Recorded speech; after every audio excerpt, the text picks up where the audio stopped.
We are back. I got led into the man cave for the second time, so I'm very excited. This is literally Matt's man cave. Kind of. Is this really? Would you define this as a man cave? Well, it's where all of your work happens. I want to say 50% of your fun happens because you really enjoy your job.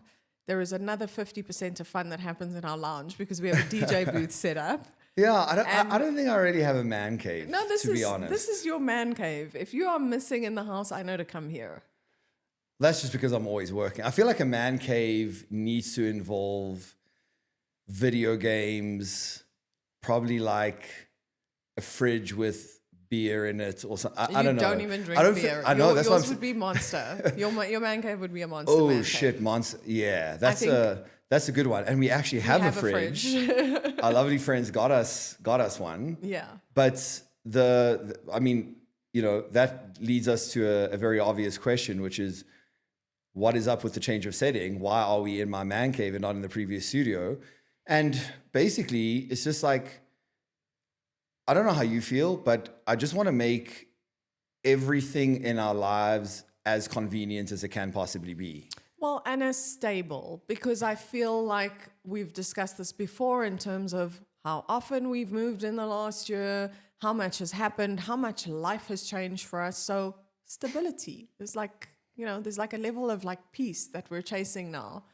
Yeah, I feel like anything that you can do, like when you have to a certain extent, be out of your normal routine. It's not like we're filming a podcast every single day. Mm-hmm. And it's not like the world stops when you're filming a podcast. It's not like I'm like, hey, clients, stop checking in because we're filming a podcast. You know what I mean? All the normal stuff happens. So whatever you can do to make it as streamlined and easy as possible is a huge advantage. But we're not going to keep it here. We're going to put it in our outside cottage downstairs. Yeah, that's true. So, I mean, it's a work in progress. And I think the important lesson that both you and I have learned this year, which is all thanks to Alex Hormozy, which is do not wait for things to be perfect, just start. And it's really the thing that we say to clients all the time. Yeah. It's the thing that we say to our friends when they're starting businesses and they have ideas. We're like, just start. Yes. Just start. Let it be messy. And figure it out as you go along, because at least you've taken the first step. Well, I think you can credit Alex Hormozy. I credit you. Well, because I was watching Alex Hormozy. Because you convey the messaging to me. But it's such an important point. And like you said, I think this is a bigger thing. Is we need to learn how to act on our own advice more, right? Mm-hmm. Because I do say that all the time.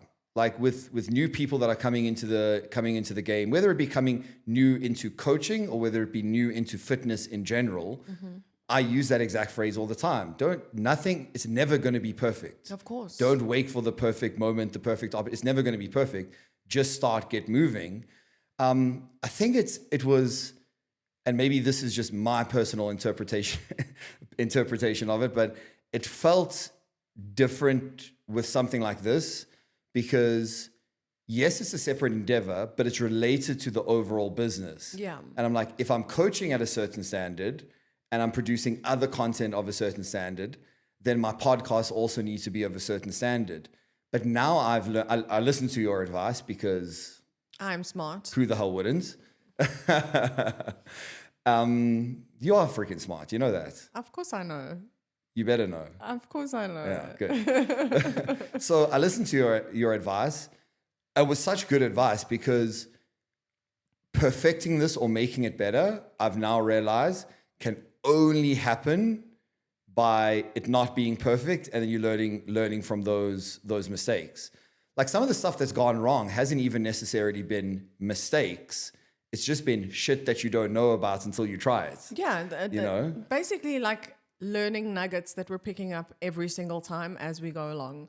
But I mean, it's very difficult to do all of this with the pace of what our life has been like for the last 6 months because 6 months. Okay, look, even longer. Yeah, a year, my friend. A year.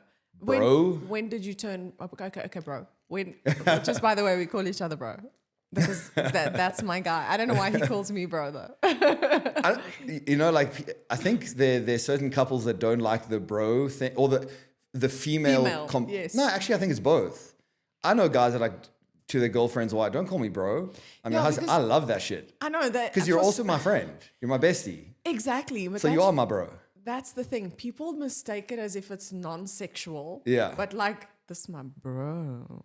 My bro. Wow, you did that on camera. Oh, I love it. Was that me initiating in public?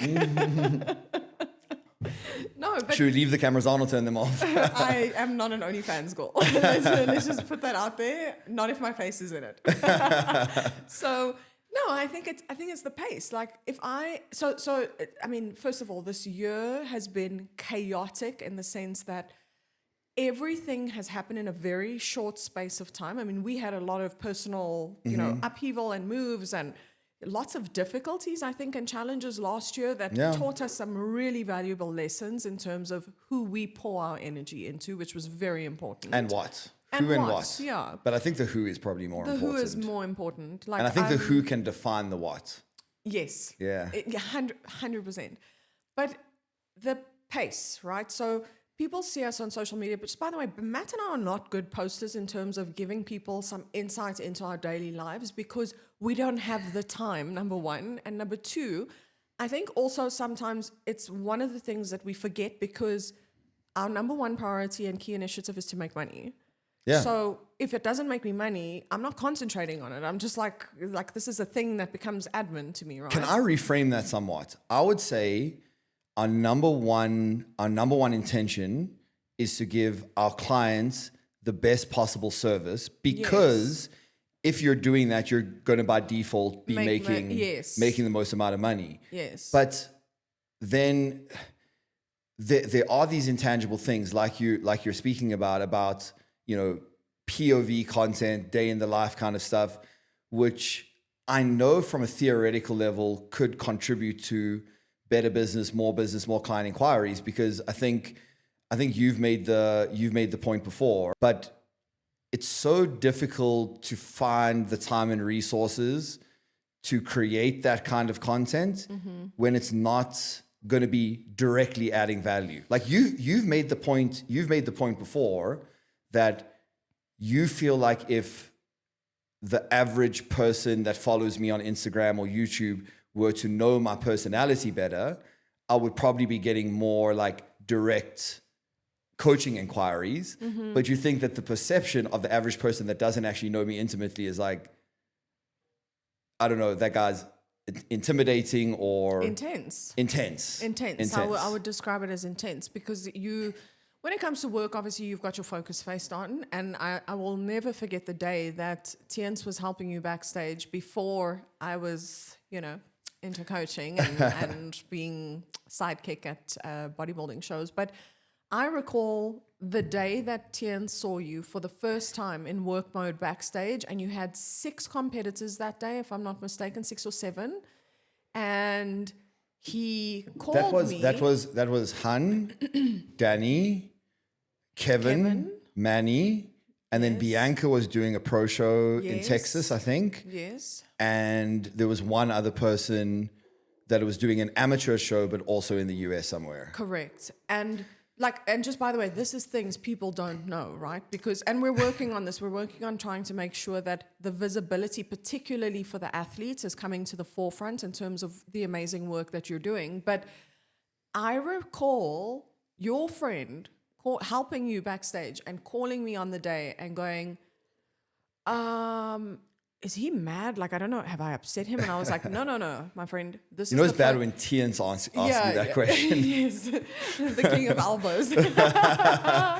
Inside joke. I'm lucky I escaped without taking an elbow to the face. Yeah. So I think he was so surprised at your demeanor.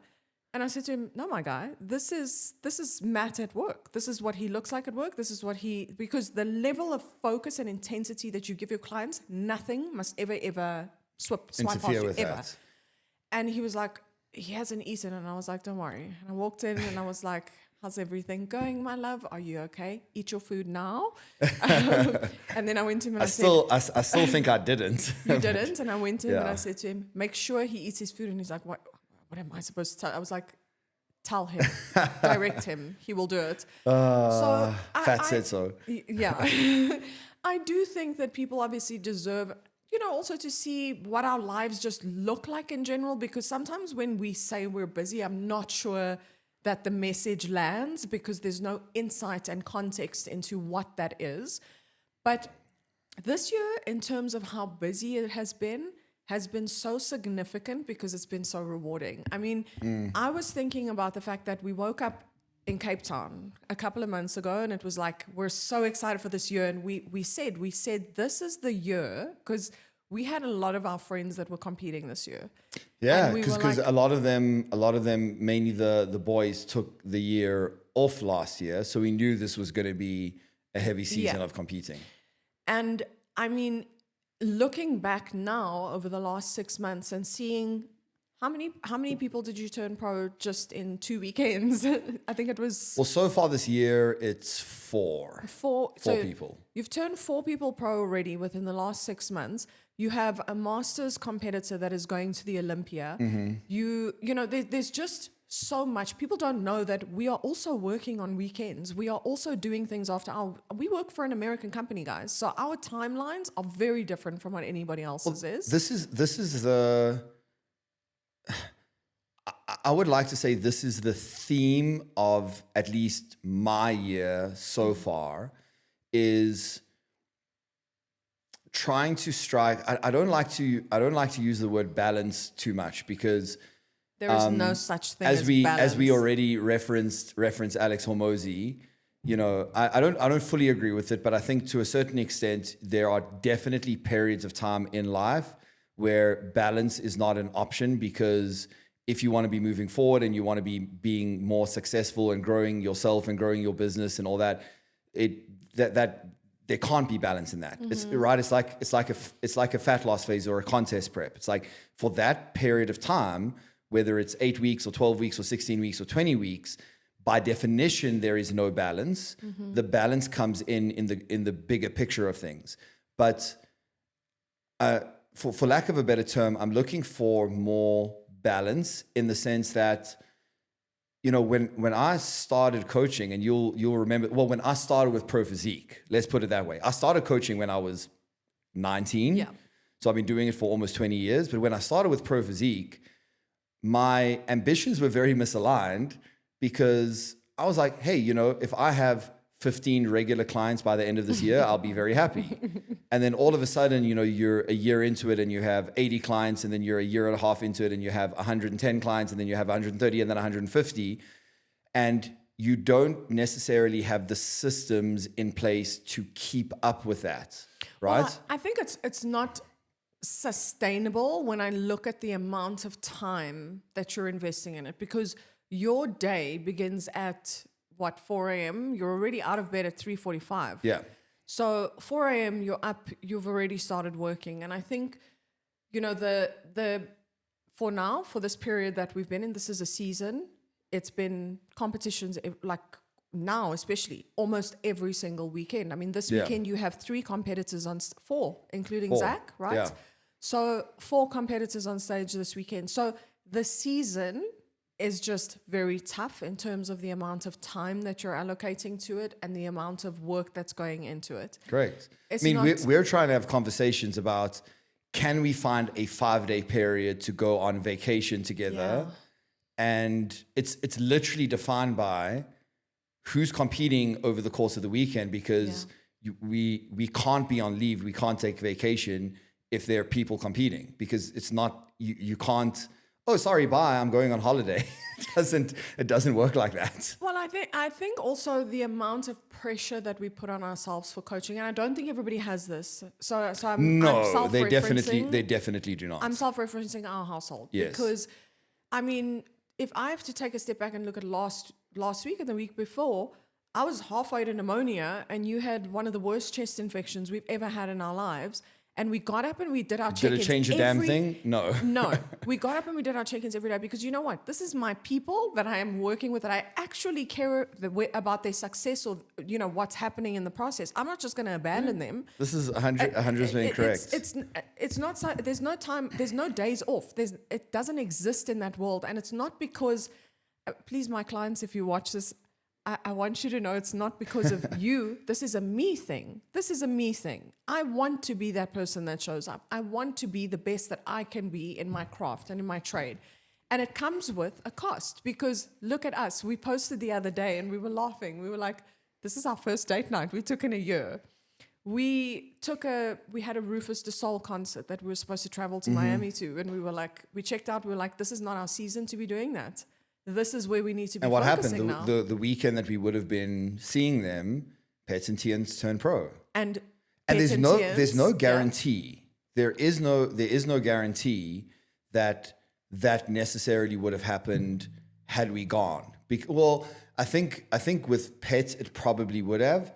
I think with Tians, remember he had a lot of issues, as we discussed in the previous podcast. Not a lot of issues, but the issue regarding making weight the night before and whatever. Logistical. And I think my presence of being there on the day probably prevented him from like spiraling and having such a profound stress response that he didn't look good on stage. Yeah. So, in retrospect, it's a good decision. But then you also have to look at things and go, well, we are almost 40. We are almost 40. You can't continue going at this pace forever.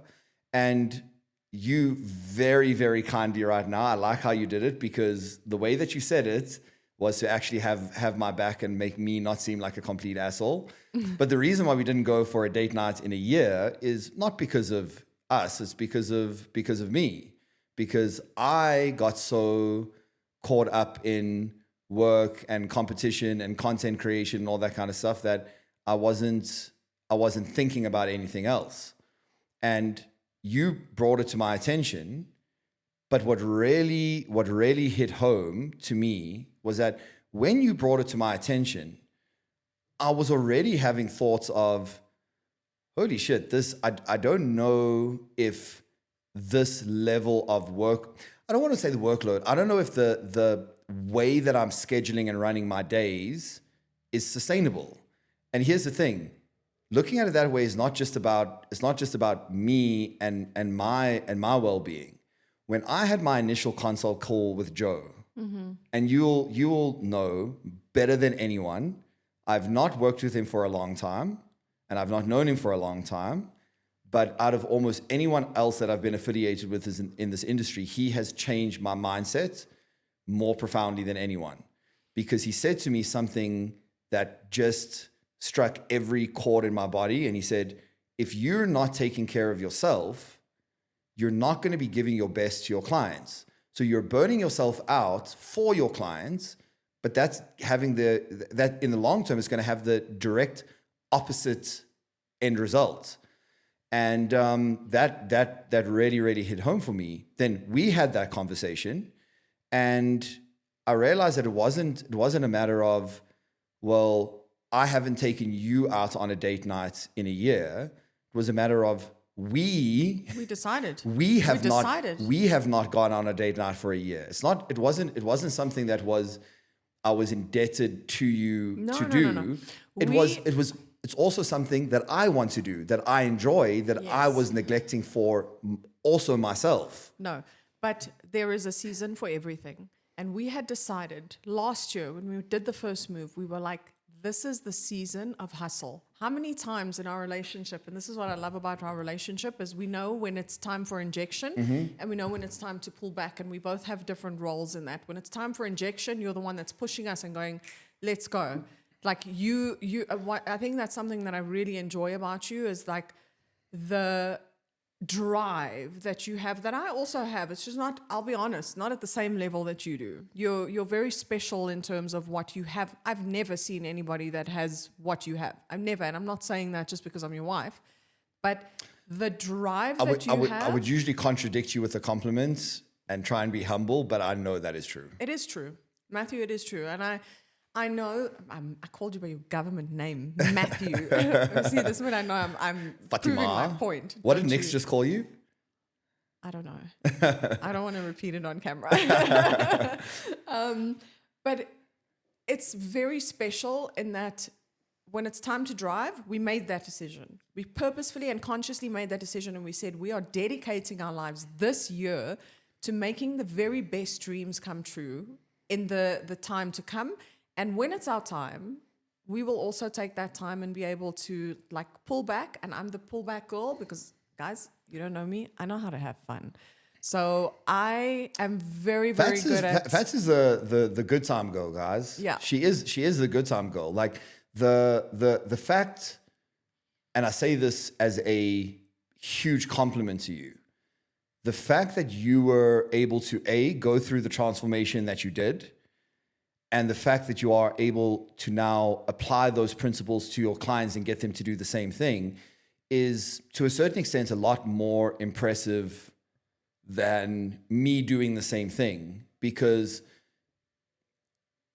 my life has, for the most part, since I started training, been set up in a very structured way. I was never up until last year, I was never ready to go out, party, celebrate, have fun. Like, my life consisted of work, training, eating, like that was it. Well, it's structured, babe. I would say it's very structured. And I think also... Point is that you are more the archetype for somebody that really wants to transform their bodies and not give up their life. No, not you give up. shouldn't. You are the archetype of what they should be aiming for.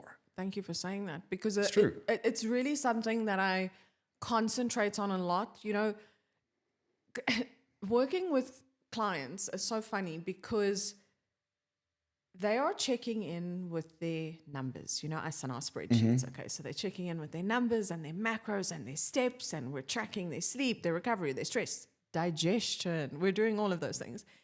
And they're looking at all those data, that level of data. And of course, we are too. Like, we're looking for trends. We know what we're doing. What is more important to me is the notes that they leave me. Oh, yeah. What is more important, because immediately I can tell when somebody is not having a good time. And I'm like, okay, my girl, it's been 12 weeks. We've been doing this for X amount of time. Your body is telling me you're tired. Yes, you need a break. But I also want you to have some fun during that time. This doesn't look like you're having fun. And this should be fun. This is a lifestyle. I want you to be able to love it and take it into the future with you and encourage your family and the people around you to love it just as much because you're having fun. Yeah. It shouldn't not be fun. Yeah. There are times when it's going to be painful. And for those times, lock in. It is required of you.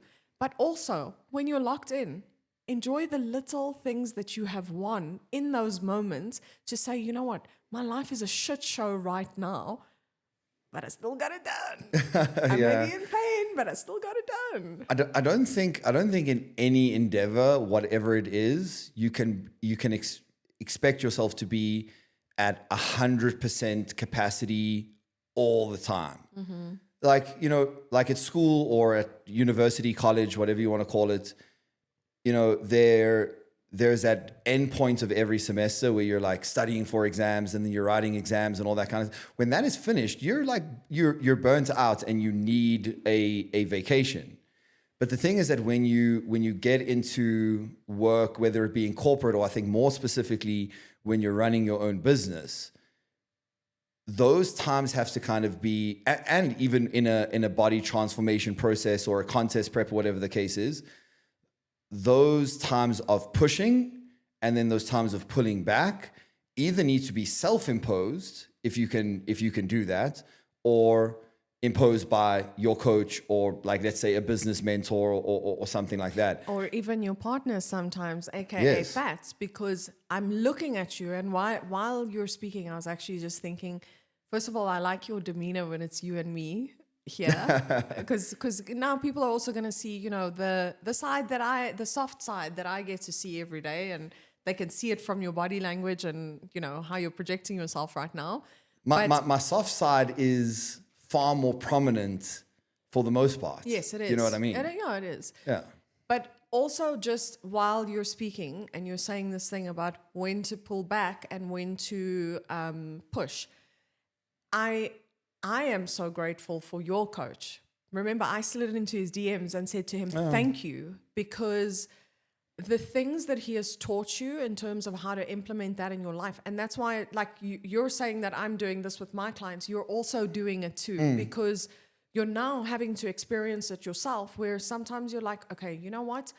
Today is a lot.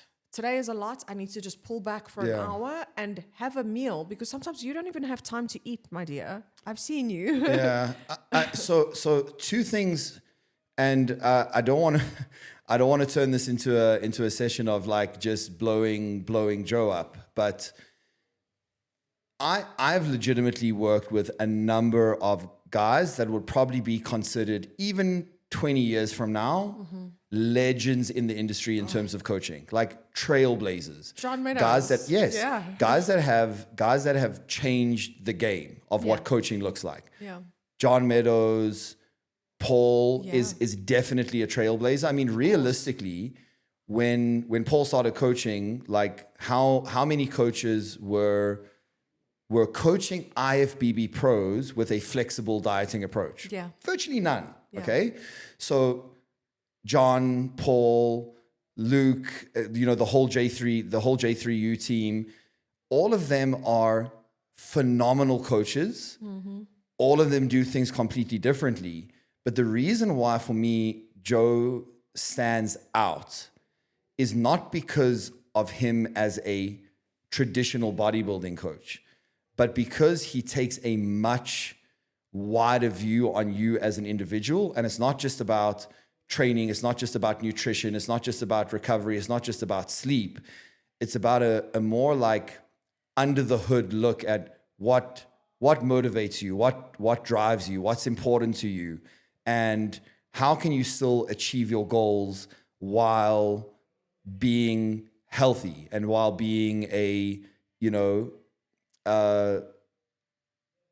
also taking care of your mental health and also respecting your relationships, whether it be, with your wife, or whether it be with your friends, or whether it be with your family. He made me take a really hard look at myself and the way that I was doing things and going, bro, I know that you love what you do. I know that you love this job. I know that you're invested in your clients, but you're not going to be able to do what you're doing now in 2 years if you continue the same way. Yeah.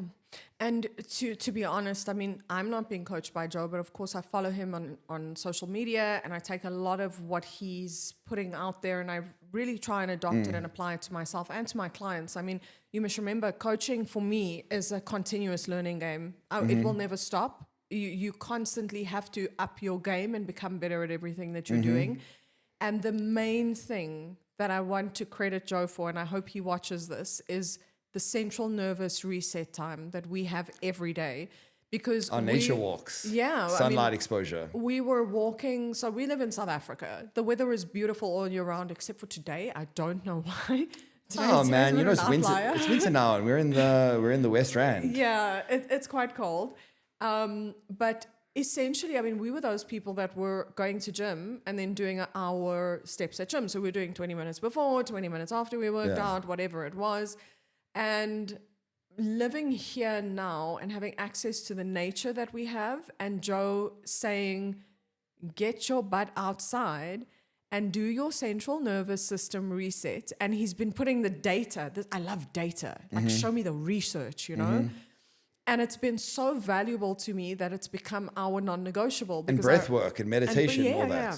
But the walks are the most profound one for me, because I can be having the most anxiety-driven, stressful day of my life, and I can be out in nature for 10 minutes, and what felt like, oh my God, the world is ending, in 10 minutes feels like, oh, it's not really that much of a big deal. Yeah. And then it's a dual thing of that shift into a parasympathetic state and quality time together. Oh, it's the best. Where we can unpack and we can talk about our day and, this went wrong. Here's what went right. Here's what went wrong. And, then you get an external perspective of like, I know that this is like really bothering, but it's not that deep. It's not that serious. Like, it's okay. Also, it's just really beautiful. Like, I'm a sunrise and sunset kind of girl and a moonlight kind of girl. So, like, walking outside, seeing the sunset, looking at nature. I mean, Matt, the other day I caught you telling me about the color of a bark on a tree while we were walking. And I was just like, old Matt would have never paid attention to this level of detail in nature, because you're learning now to enjoy the moment. You're learning Joe, to enjoy the it's glimmers. you, bro. It's you. You Yeah. did this. You did this. Well done. But that's the whole thing. Is it's, if I had to sum it up, all of my troubles, like the emotional troubles, come from a inability to be present in the moment, right? When you're not working, you're thinking about work. When you're not dealing with clients, you're thinking about them.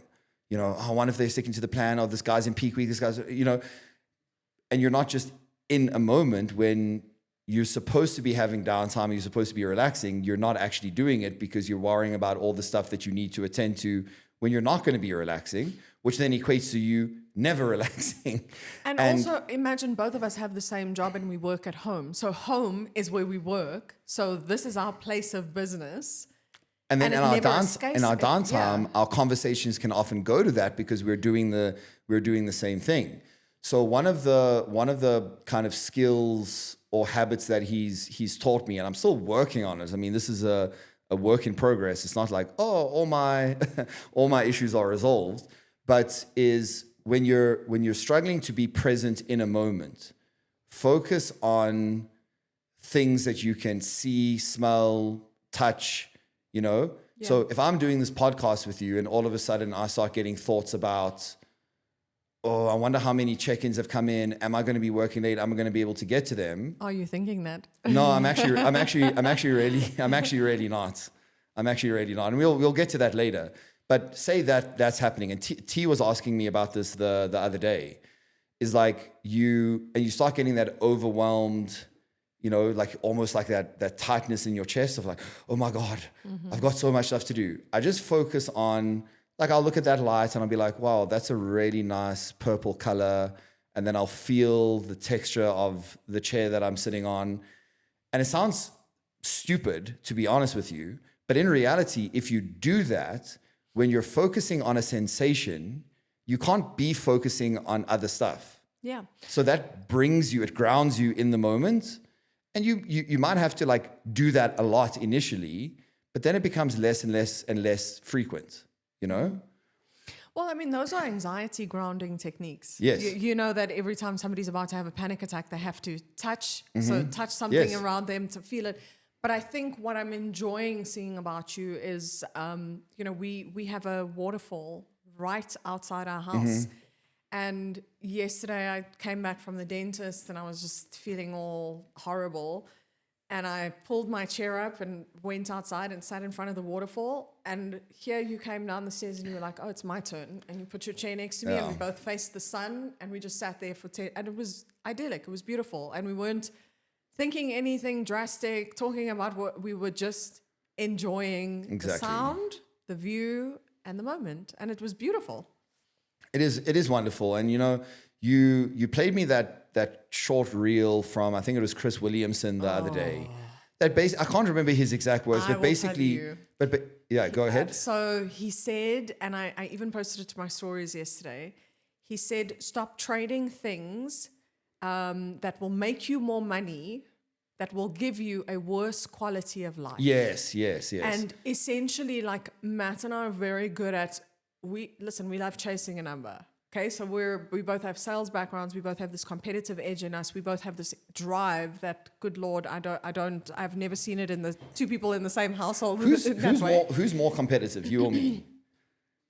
I want to know. I think you're silently competitive and I'm outwardly competitive. Yes. But I think the competitiveness is the same because we just had a moment this morning. Can I tell the story about what upset me and what I'm doing in response? Yes. So, you know, when you're in coaching, I think the biggest gripe that I personally have is I love social media because we're just talking about Chris Williamson and Joe Jeffrey. I'm learning. These are my learning spaces.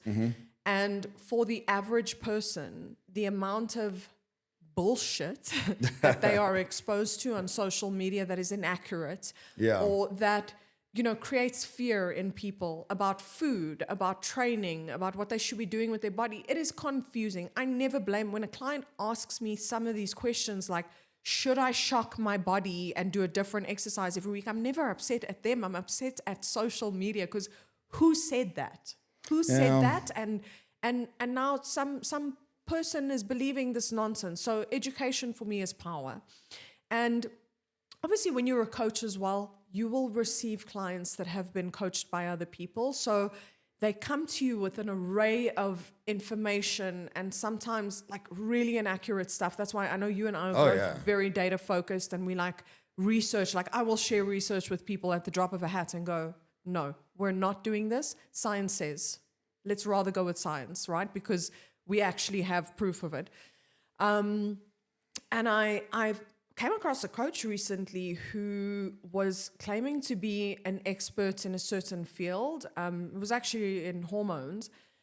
And I got so mad because this is a particular touch point for you. This is a touch point for me because I am actually perimenopausal. And right now, what's been happening with my clients, I have had 3 people or 4 people thus far going to the doctor and figuring out that they're perimenopausal too, because they've gotten their blood work done, because I've seen the signs, right?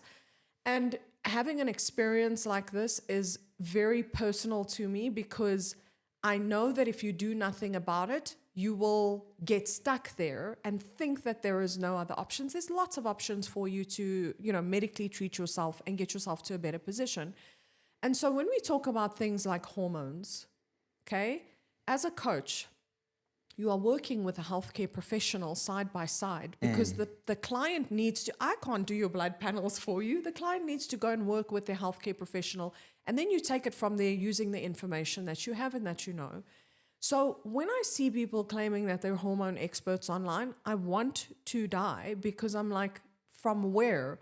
Where is the certification? Show it to me, and please do me a favor. And also, because you can claim to be anything online. I can literally go on write on my social media profile tomorrow that I'm a multi-billion-dollar enterprise, and nobody would question me because I have a videographer that follows me. Yeah, like it really is like that. So this is the issue with coaching, the coaching industry more systemically, not just as it pertains to hormones, but that anyone can be a coach. Unfortunately, usually where that comes from is they've been coached themselves, they've had some level of success in their own endeavor, and then their narrative is, well, whatever worked for me, I'm going to apply it to other people, and that is not always the case. Then you start getting into an area like hormone optimization, which then invariably goes into the realm of, HRT, et cetera, and it is still to this day somewhat shrouded in this mystery of like, I know the secret that other people don't know. And the reality is that there are no secrets. There's just complexity behind it. And there's a vast amount of complexity.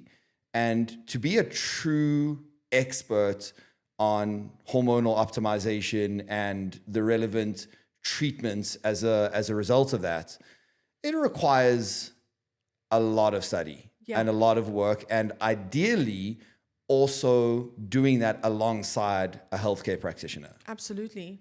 And so I got mad. So we're talking about this competitive thing. I got really mad and saw this person advertising themselves as like a hormone expert, and I was like, abso-freaking-lutely not. So it's cat's out the bag, I guess. Now I've actually signed up to certify myself in dealing with hormones, female specifically, and I'm even taking it a step further because something else upset me, in that I had a client recently who was wanting to compete, first-time competitor. She was doing very, very great in the process, who contacted me and said to me, "What do you think about Anavar?" So I love that. Zero context. Zero context. What do you think about Anavar? What do you think about Anavar usage? So I say, why are you asking me about Anavar usage? So the client explains it to me and says, a guy at gym told me that if I was going to be competing, I should go on Anavar. So I said, okay, so now that this person has told you that you should go on Anavar, have you done your research on what Anavar is and what its mechanism is within the body and what it will do to you? And she said no. And that immediately upset me even further, because I was like, some person at gym can give you access to these PEDs within females, no blood work done before, no like information on safe usage, on education, nothing. This is what's happening in the industry right now. So it's now ticked me off to a point where I'm also pushing myself to be certified in PED use as well, safe PED use, because why? It again, you can see how upset I'm getting. Why are these people doing this?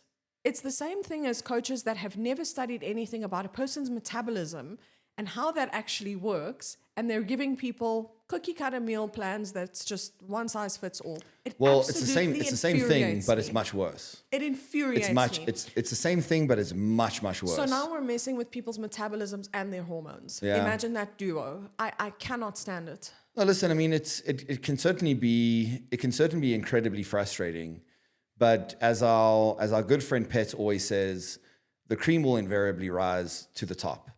And this is a much greater conversation, and I would like to hear your perspective on it now that you've been in the coaching game for a certain period of time. You know, I always say to you, listen, people don't know what they don't know. Yeah. All right, which is a problem when you're choosing a coach. If you've, let's say, never been coached before, or you've only had one coach. I was lucky that my first coach was John Meadows. So my frame of reference was very high. My frame of reference was like, oh, this is what you get from coaching. Okay, cool. When I moved to a different coach at some point thereafter, and that was only because at that stage I wasn't coaching full time myself, and like he had just gained a huge amount of popularity. His prices went up. I couldn't really afford them anymore. The frame of reference that I had afforded me the luxury of being able to speak to a number of other coaches and realize that they were nowhere near the caliber that he was in terms of his knowledge, communication, interpersonal skills, systems, etc., etc. If that had been the inverse, and my first coaching experience was with somebody that wasn't that good, my only frame of reference would have been, this is what coaching is about, this is a good coach, and then you continue to make bad decisions on who is accountable for your progress and who is accountable for your health moving forward in the future. So it's a weird kind of game that you play, because you're selecting somebody to essentially put all of your trust in, but you don't have a frame of reference for comparison about whether this person is good or not, or knows what they're talking about or not. So, I mean, have you experienced that so far since you've started this endeavor? So I have, and look, I just have to say, shout out to my clients. I have the best clients. Like my clients, and this is exactly leading to your point, really, because they come into the experience with a lot of respect for you, and they come into the experience like thinking that you know everything. You know everything, okay? And for the most part, I am truly blessed because I haven't really had some tough situations where I really have no idea what to do in that situation, right? But in coaching in itself, my key learning right now, leading back to your point about having different coaches, is that coaches should actually experience other coaches too, to learn from them. Just like I'm saying, I'm not even coached by Joe and I'm learning from Joe. I've been coached by Paul, and Paul is amazing. I've learned so many great things in terms of my people management skills from him too. But there is something else, and this is why I came to you for coaching and said, coach me, because to me, I can see what you're doing with your clients, the level of trust that I have for you. Not because you're my husband, my love. I love you. You're cute. Well, I think quite the opposite. I think if you're going to make the decision, we made a decision quite some time ago that you would that never coach I'm me. never going to coach you. Yeah. So the fact that, because we're like, listen, you don't like being told what to do. You definitely don't like being told what to do by your husband, who's living in the same house as you. And the fact that you went against that was a huge compliment to me. Because I'm like, the fact that you're willing to compromise on what was a kind of a non-negotiable for you tells me that your true estimation of myself as a coach is very, very high. Well, think about it like this. When we went to Pro Physique initially, and of course, you then became a coach for Pro Physique. At that time and in that space that I was in, I was not a coach. Yeah.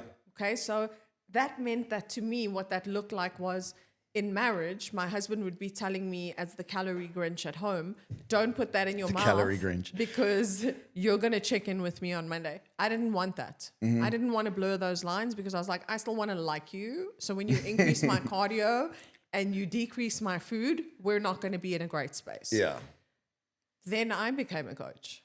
And then in becoming a coach, you must remember also, obviously with my history in terms of corporate, corporate was a beautiful thing because you are constantly having to level up your game. You are going through, the company forces you as well.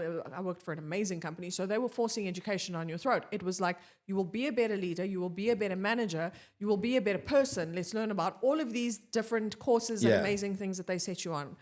Now, all of a sudden, I am a coach. So I'm an independent person and I'm going, wait now, I am responsible for leveling up my game. Yeah.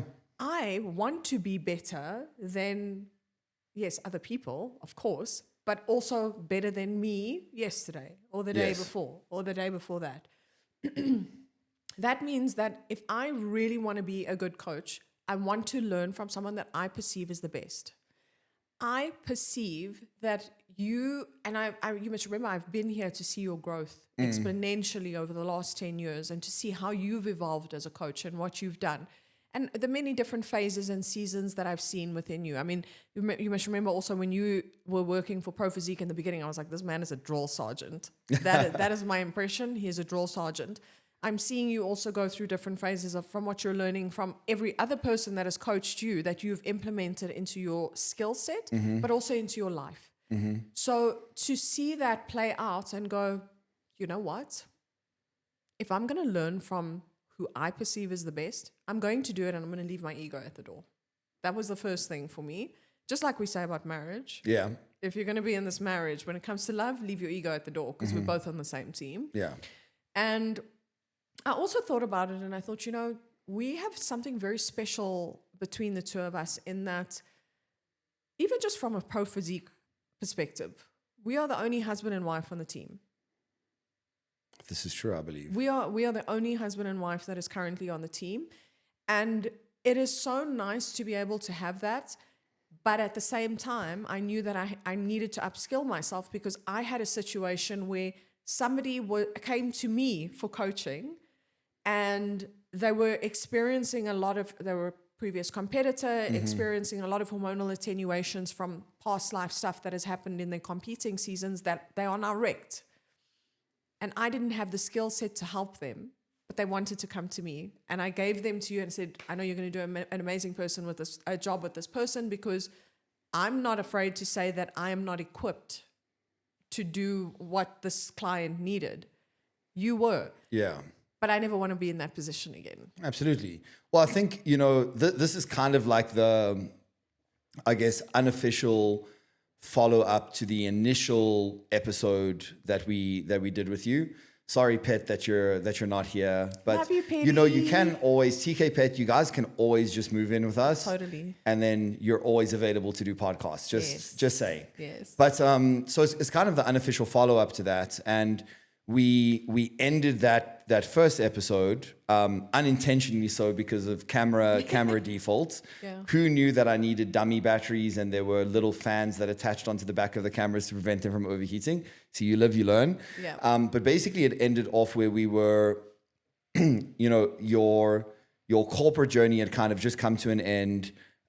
You were considering competing for the first time. Yes. But I recall this period of time very clearly because it's one of those what we were talking about this morning, like these transformative moments in life that lead to big, amazing, fantastic changes, but at the time can be incredibly painful for you to go through. And I was saying that I feel like I'm in one of those periods of my life at the moment, but that was definitely, I think, your most profound one. Yeah.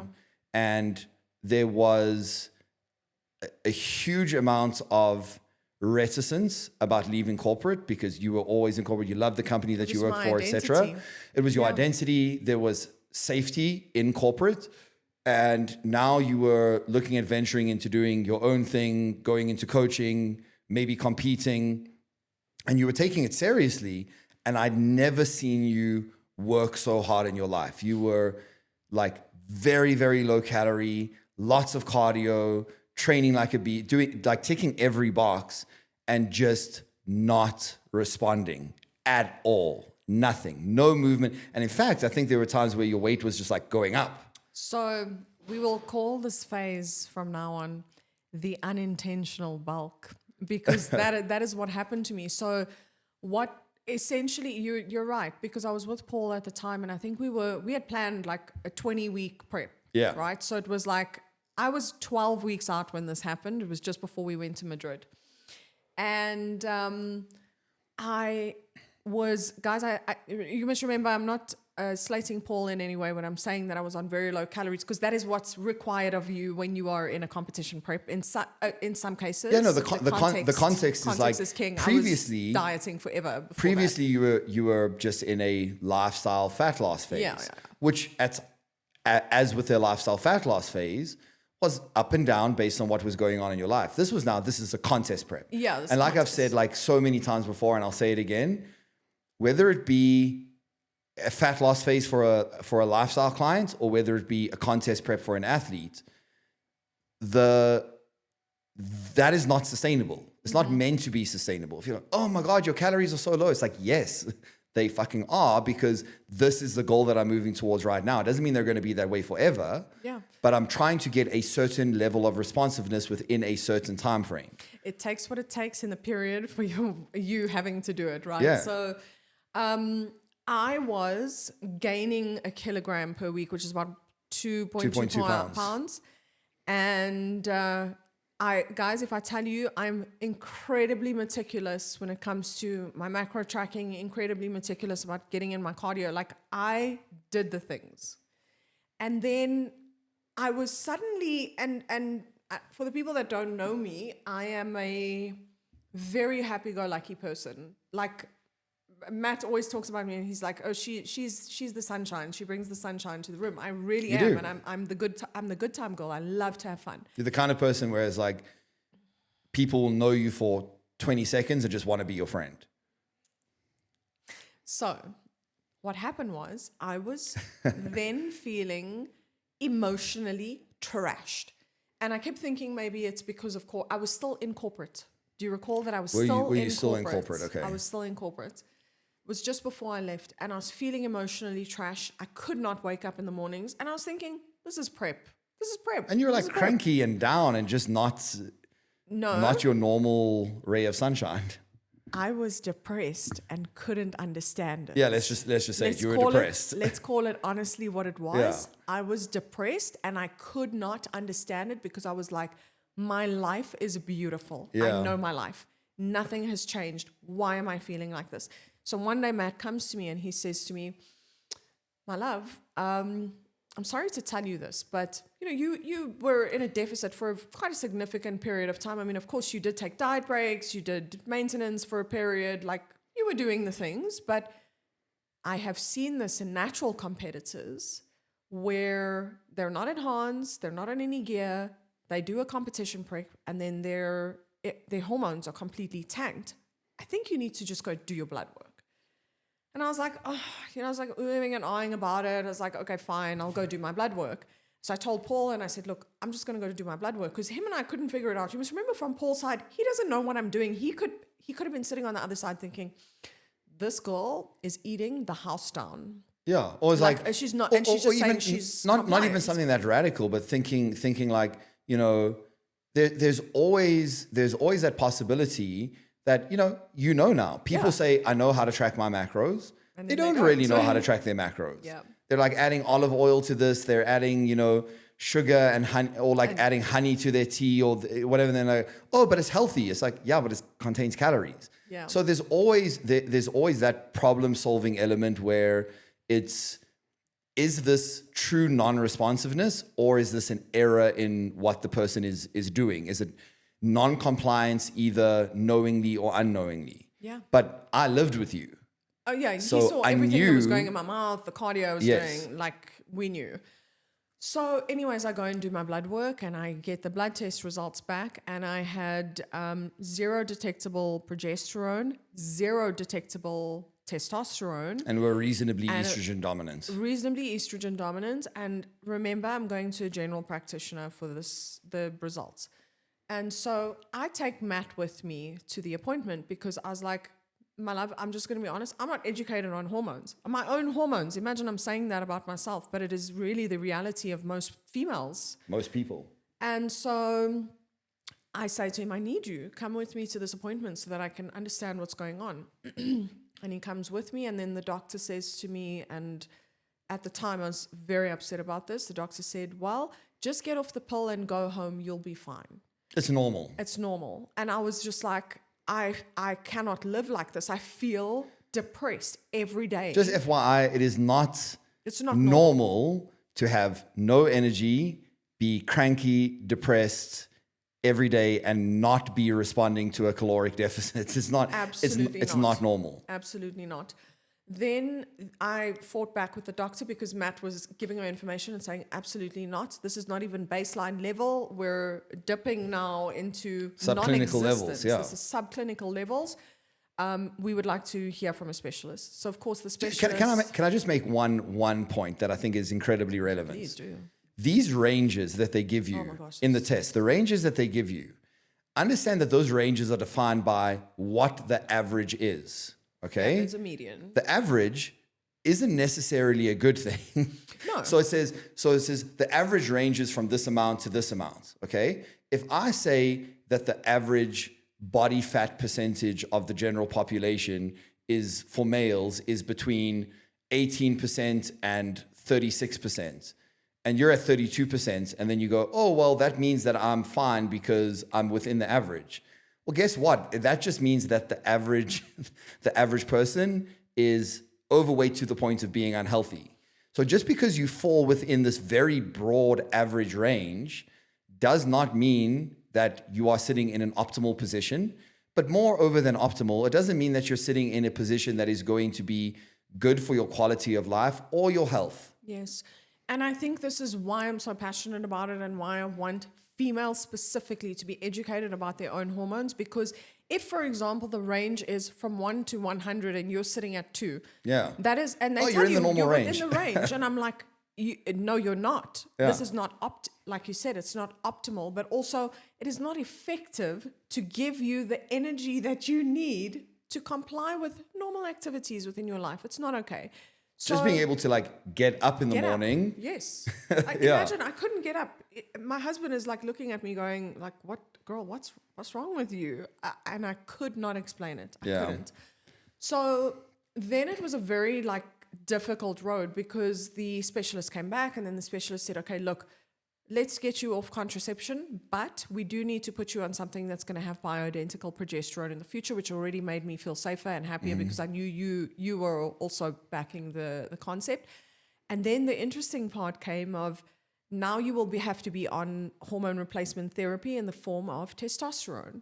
And in my brain, when I heard those words, I was just like, oh my gosh, I'm going to be jacked and I'm going to have muscles. Unintentional muscles, though, because I was also like, am I going to look like a figure competitor? Because that's not the look that I'm looking for every day in my life, right? So, and of course, you have weekly injections. So I began hormone replacement therapy. If I tell you it's such an interesting journey because it's not something where you take the first shot and the next day you wake up and you're like, yes, He-Man. Strength, Yes. let's go to the gym. Absolutely not. So it takes about 4 weeks to kind of kick in, and it's not And hit those stable blood plasma levels. Because remember, guys, in a process like this, when you're going for hormone replacement therapy, the key and the goal is to get you to like baseline levels at this point. You just need to be at baseline. Within the optimal baseline part of the range. Right. Like that is very important, is understanding the difference between HRT and then PED deployment. Okay, correct. PED deployment is like you're going to be going far beyond, you're going to be in super physiological ranges. Yeah. HRT is just to put you into the normal range of what endogenous production should usually have you at. Correct. And over time, it's like I said, it's not like a light bulb goes off and you're just like, yes, I'm there. It was more like sleep starts to get better. So recovery starts to get better. And so then your mood starts to get better. Now your hunger levels are also, coming down because they're absolutely out of control if you're not sleeping, because everything is impacted. So then I was like starting to do research. I'm like, okay, so this is obviously the effect of progesterone at the time, because I wasn't sleeping. I was having hot flashes, all of these things. And then I one day just woke up and I was like, I can't remember the last time I've cried. Just by the way, I'm not a crier. I cry for... I can vouch for this. I cry for soppy movies. I love love stories. So like I will cry when people fall in love and I'm like, oh, it's amazing. But not in day-to-day life. Not in day-to-day. I don't just cry. I'm not a crier. And I remember looking at Matt and like, I think it was like 4 months in. And I was like, I don't remember the last time that I've cried. And we were both just like, okay, good. So your general overall feeling of well-being begins to increase. The depression goes away. Your libido changes as well. Like there are many things that are impacted by this. And it was such a beautiful experience to go through in retrospect, because when people are checking in with me, I immediately see it. I told you I had a client the other day who said to me, I'm struggling to sleep. And then on the week 3 said, I had a hot flush. And I was like, okay, I know there's many controversial opinions about this, but I would like for you, if you're interested, to go and see if you can have your blood work done, just to understand. Yeah. Because then at least if you know, then you know. And if you want to do something about it, because a lot of people still have negative opinions about HRT. Oh yeah, of course. If you want to do something about it, this is something that you can pursue, because all I'm trying to tell you is it's not something that you have to live with. When it comes to perimenopause, or when it comes to menopause, the ideology right now is that, oh yes, this just happens to women. Okay, just go, because women's bodies are so complicated now. We don't want to touch it. Like let's not pick where we don't know. But isn't it weird that it just seems like one of the only things that we still have that kind of narrative towards? I feel like in the medical field, like if you want to go on what's normal, well, guess what? Like a couple hundred years ago, the average life expectancy was probably like 20 years less than what it is now. Yet we embrace the medications and the technologies and whatever that extend our lives. Yet when it comes to, you're framing it as female hormonal health, and it's definitely worse when it comes to females, but just people's hormonal health in general, we still have this thing, oh, well, it's normal. And it's like, okay, like to a certain extent, well, when you're getting into the realm of like menopause versus perimenopause, like women over a certain age, it is normal. But just the fact that it's normal doesn't mean that if we have the technology whereby you do not have to live with the symptoms and you can be functioning at an optimal level for a longer period of time, why are we not using that? Well, that's exactly it. And this is exactly the way that I was broaching it with the client, because I was just like, I just want you to know that this is not something you have to choose to live with. You don't have to live like this. You don't have to live like this. I know, because I've experienced it. But if you're interested, have a look. Yeah. Client went, did their blood work, menopausal, got some treatments from the doctor. How old is this individual? About 52, 53. Got some support in terms of HRT from the medical and healthcare professionals. And now as a coach, I have to jump in and take the rest of it, because now I have to explain to you what is going to happen with your body once you have now started taking hormone replacement therapy, because it does have an effect on your sleep, on your weight, on your health, your overall mental well-being. So it's so lovely to walk people and also through your results in this endeavor are going to be greatly expedited. Incredibly. So there was a lot that came from it, and I think this is what's pushing me now to be more educated in the space and to make sure that when you come to me, you are going to be getting the Rolls Royce of treatment right now, because I at least have the certifications, the knowledge, the education to empower you to live a better and more fulfilling life. You don't have to just... That's such an important point. That is such an important point, because, and I try and emphasize this to every single client where there is the need for HRT, whether it be thyroid or whether it be testosterone or whether it be progesterone, is that please do not look at this as something to just get you leaner or something to build more muscle. No. If you're looking at that in that way, you're missing 90% of why you should be doing it. It's something to give you a better quality of life. Yes. Give you more energy, more vitality, better sleep, better recovery, more stable moods. Like that kind of stuff is invaluable.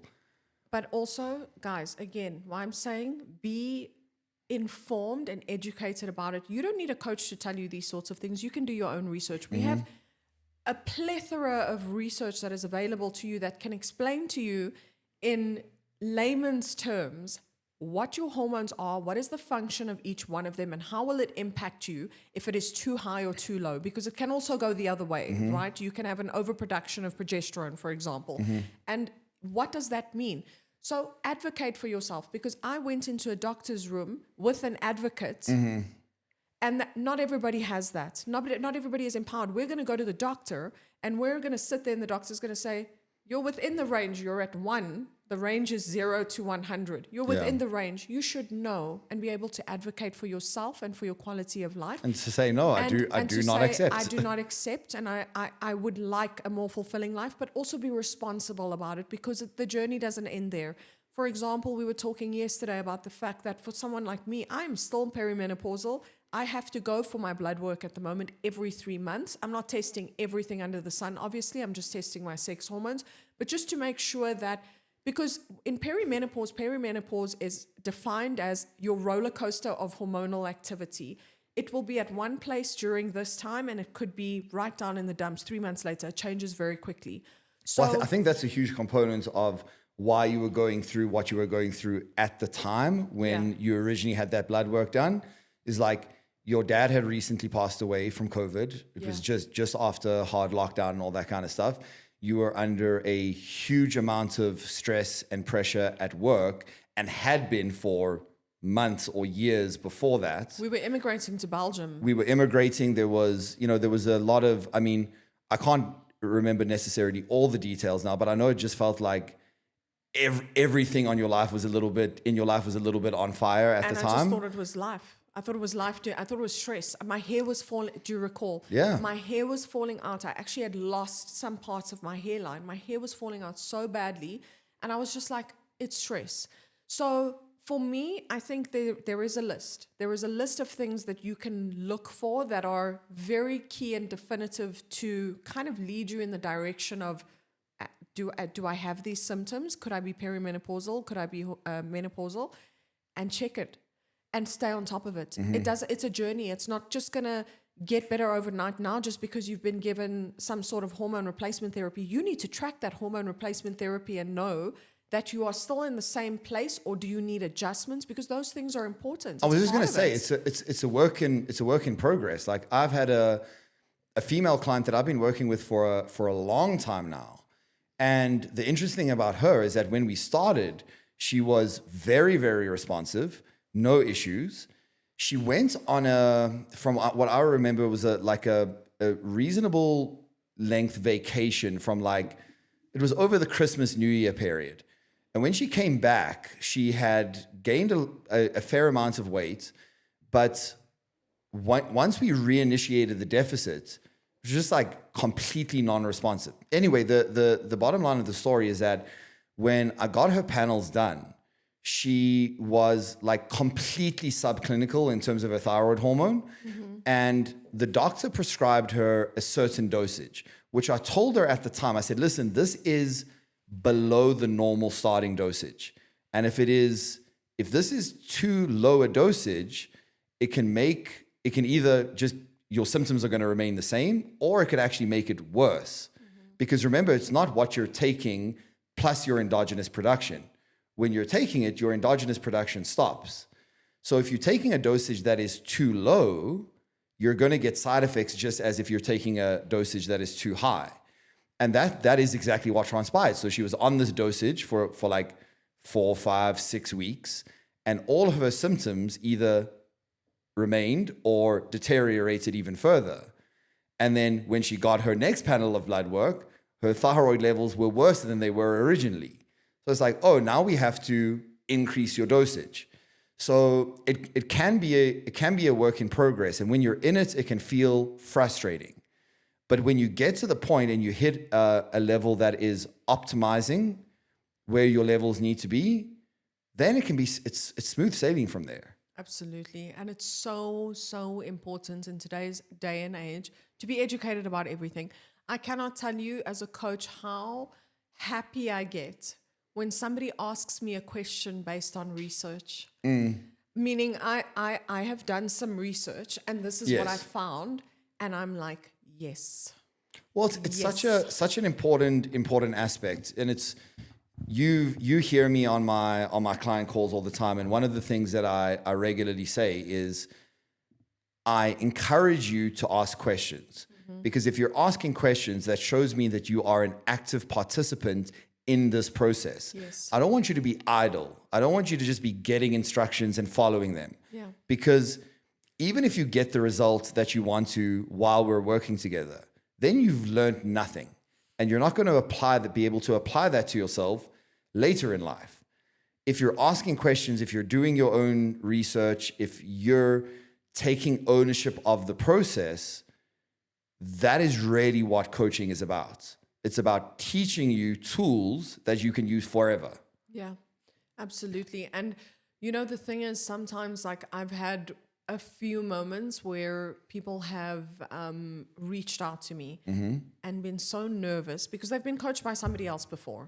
So I sense the anxiety in this person asking me questions and going, this is what I've been told before. And this is the, information that I have in terms of working out. And I also belong to the fitness industry in terms of my job. And this is what I know.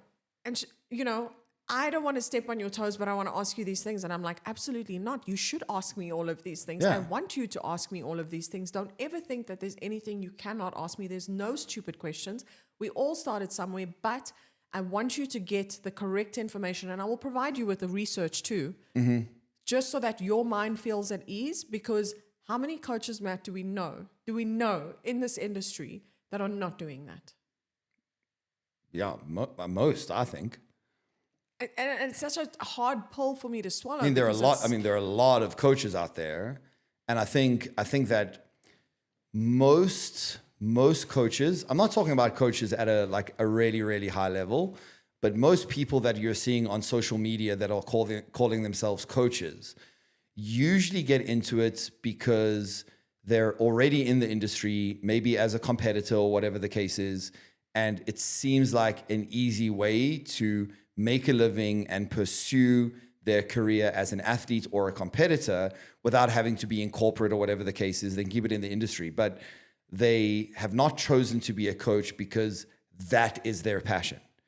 Like if you could, for most of them, I think if you could tell them, hey, you can make a living from being an athlete or being an influencer in the fitness space and not have to coach, a lot of them would take that option. It's not that coaching is their passion. What I've said about you, and I've said it, I've said it for years, even before you started this job, is that you were always meant to be a coach, not necessarily a coach in nutrition or fitness. I thought I was going to be a life coach. But you were meant to be a coach because what excites you, when I can see you are passionate about what you're doing, no matter how much work you have to put in, no matter how tired you are, no matter the crazy schedule that you're working under, is when you're working with people and helping them improve their lives, in whatever area it might be. Yeah. That's what you want from a coach. You want somebody that really wants to be that because that is their passion. Yeah. The fitness stuff is just a secondary thing. Yeah. And I mean, no matter how many clients we have, it's hilarious, this thing about how many clients we have, because I've been watching the parallels between the two of us in that my frame of reference coming into coaching was you. And of course, you've got bodybuilders that are tagging you in their stories every day and they're like, look at my trap. Traps are popping. So there's a lot of tagging, I think, on social media in terms of the amount of clients or what you're doing.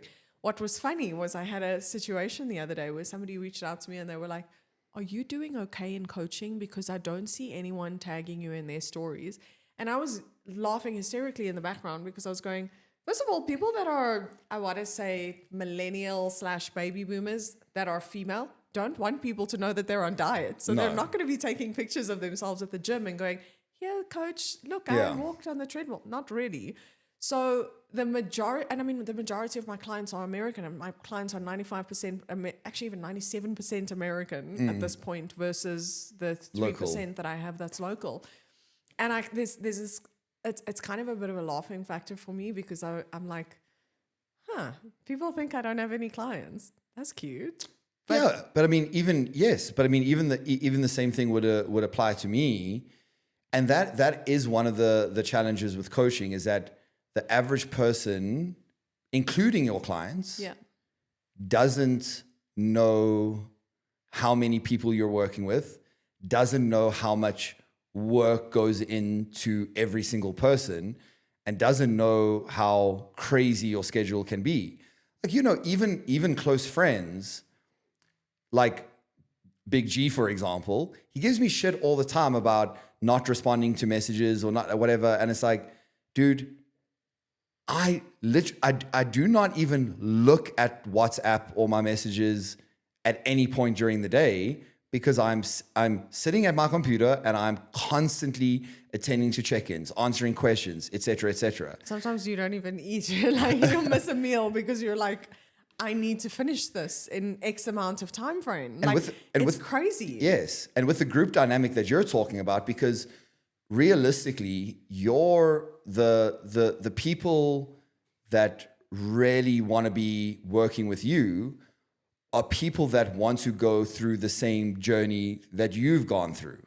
And you also know that when you started out at that point, you weren't wanting to take selfies in the gym. Okay, but my situation was different though in the fact that my coach was Paul Ravella, and if you go and look at his stories, it's just female in bikini going to Olympia. Okay, so I was not going to go like put a picture in the gym mirror of like overweight fats standing in the weight section like train biceps. It wasn't gonna happen for me like that. But also, I just think the idea, and I actually had somebody the other day that reached out to me and said, I'm going on a girls' vacation and I don't want them to know I'm on diet. so the ideology right now is that people don't actually want people to know that they're dieting. The word dieting has such a negative connotation. I think to a certain extent it should. Why? Because I think, for me, at least, the implication of diet implies transient in nature. Like I'm trying to remember which of my clients said this to me, because it was so good. Oh, you know what? It actually wasn't a client. It was a gentleman that I had a consult call with yesterday or the day before.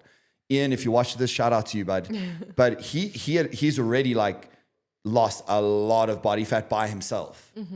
And he's super shredded now, like full six pack, whatever. He needs some guidance. Yeah. He needs some guidance on kind of how to add more muscle to his frame.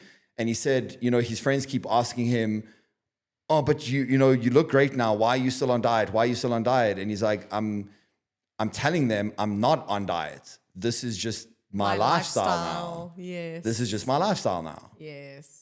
So I understand the implication of the word diet can be kind of a little bit loaded. But I don't know why people would feel ashamed of the fact that they're trying to improve themselves. Well, I think it's also a strange concept in reality because we were talking in the podcast about fit shaming. Yeah. And it's very real, just by the way. I mean, many times I've been in situations where people have said much worse things to me than that example that I was talking about in the kitchen at work. It was like, oh my gosh, you're waking up at 5 a.m. to do all of this. It's too much. You shouldn't. And there's also, I said this in the past, and I think people actually messaged me and said to me, you stopped the conversation at a time that was very important to me. Yeah. Because I was saying that people will also not be as supportive of you improving yourself as you perceive them to be. And sometimes you may find that that's even in your family. Oh, or yeah, maybe for in sure. your friendship groups. I mean, sometimes it's also unintentional. Like when I see my mom, when you're in prep, and she Yeah. tries to literally put food on a fork and go, just have a bite. I feel like that's a very different thing, though. That's love, though. That's love. Yeah, of course. But also lack of understanding of what prep really entails in terms of what you're putting into your body. But here's the difference. This is super important note for both of our clients out there, because I personally get this all the time. It's like, I struggle to be consistent when I go out in a social events because my friends or my family are putting pressure on me. Okay. Well, PHATS' mom, for example, or even other members of your family, your sisters even, they love food. Yeah, they love me, and their love is oftentimes like food. It's a cultural thing, right? Yeah. And as it is with a lot of different cultures. But the difference is when the onus is on you as an individual to explain what you're doing and that it's important to you. So, I said to your mom previously during a prep many years ago, sorry, mom, I can't. I call her mom. I said, sorry, mom, I can't. From week one. I'm in contest prep. This is really important to me. And it means that, just for this period of time, I need to compromise on this and I need to compromise on that. And her reaction was, oh, cool. I totally get it, Matt. I respect you. And now she's completely different. Yeah. Even when I'm not on diet, she always asks me, she's like, Matt, are you on prep? Are you dieting? And I'll be like, no. And she'll be like, oh, cool. Okay, I have this. That's like her favorite time. She gets to make all the food that Matt likes. But my point is, and you alluded to this at the beginning of this podcast, is that the initial responsibility is on you to communicate to the people in your lives that you're doing something, you're investing in yourself, you're trying to improve yourself, you're trying to improve your health, and that it is something that is very important to you. You have to communicate that first. That's your responsibility. Mm-hmm. Thereafter, if those people continue to make it seem shameful that you're doing it or continue to put pressure on you, you have to really rethink about the people that you're investing your energy into. Yes and no. Like sometimes it's a difficult one because, as I said in the last podcast, like sometimes people are surprised at what you're doing because I only know this version of you, and now you're doing this thing, and I don't know where to box you. And sometimes that can be, like I said, in your family. You can't just let go of your family.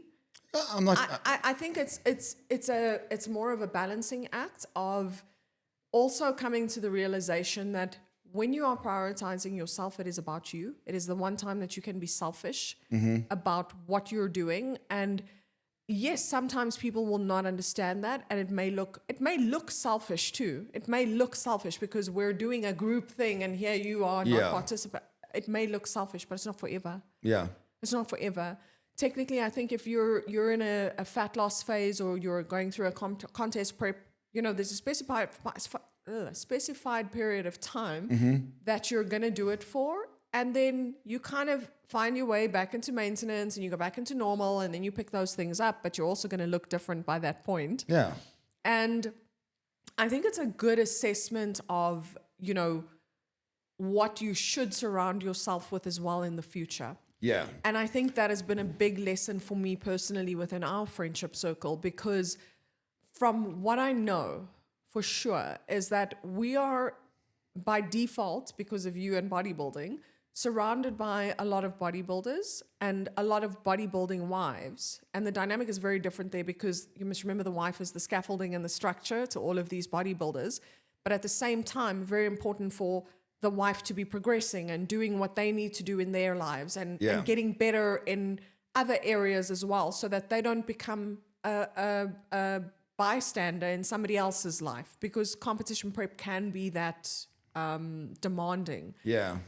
But then it's also a good exercise to make sure, and I think it was Chris Williamson or Alex Hormozy that said this the other day, of Don't advertise other content. Say it was me that said it. Oh, yeah. Okay, so Matt said it with his whole chest.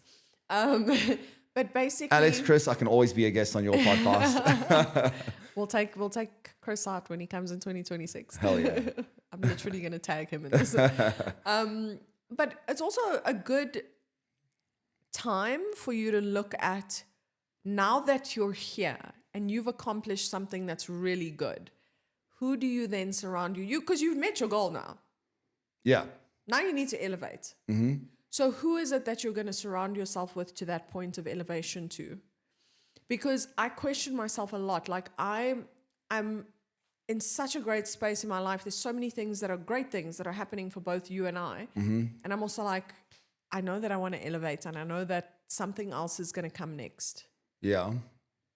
So who am I going to bring into that part of the journey with me too? Mm-hmm. And we're very lucky, because within our friendship group, everybody's trying to do exactly the same thing. We are very lucky. We are very lucky. I feel like it was a very unusual confluence of circumstances that led to this current group of people that we are surrounded with. I don't believe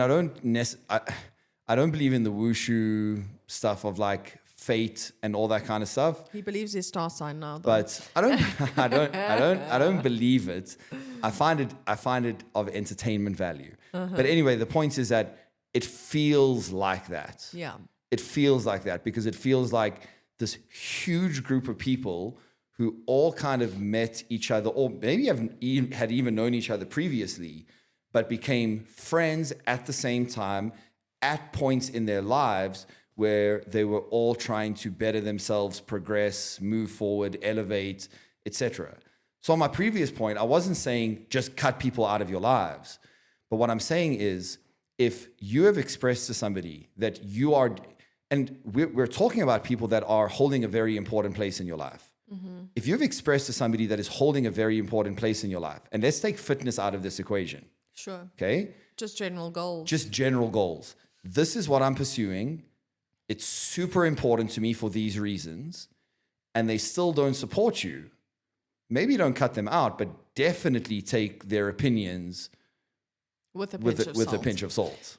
Yeah, I think sometimes, and this is going to be a very controversial statement that I'm making too, but I'm very much in a space and a place in my life, and I said this the other day when we were talking to Pet and TK, because it's something that TK really believes in, which is put yourself in spaces where you are valued. Can we go through a conversation without referencing them 6 times? I don't think so. No, they are part of my life. I think it's physically impossible. They are part of my life every day.